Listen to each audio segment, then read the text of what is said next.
Ito na mga ka-barbecue yung finals. Ayan, so ititinda na lang yan mamaya ni Mama. Ayan.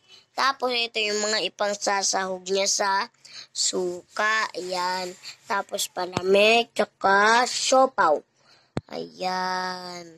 Hindi niya, yung suka, pinapalamig pa ni Mama kasi niluluto niya yung suka. Sana guys nagustuhan nyo tong video ko. So, yun lang. Thank you for watching. Bye-bye. Follow nyo ako guys ha. Bye-bye. Welcome to my vlog. Pero bagay intro, pasok. So, ngayon nga pala mga barbecue. Ayan, paubos na yung tinda namin. So, yan. Paubos na yung tinda namin. And then, antayin namin sila Papa na umuwi. Mamayang, ano oras na ba?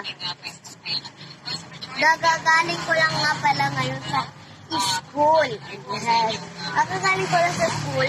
Tapos, pagkagaling ko sa school, dito ako dumediretso kasi guys, may ano naman ako,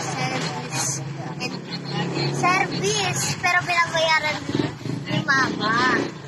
Kada hatid sa akin dito sa tindahan ni Mama is binabayaran niya ng 20. Ayan. So, yun ngayon, paubos ko yung tinda namin. Ayan. Ito po yung sinasabi ko sa inyo yung suka. Ayan o.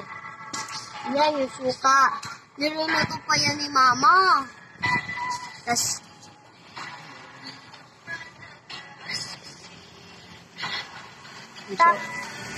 tisyo po, ubos na rin. Tapos yung palamig. Ubos na rin guys po. Ayan. Asa may boses? Oo.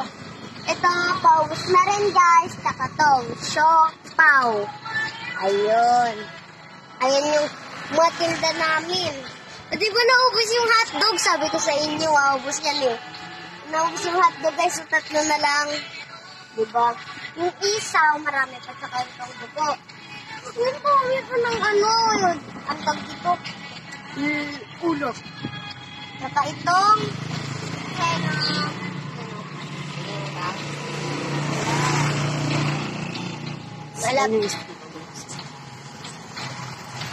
Yan yung street foods. Ito yung mga sabi ko na yung kanina eh.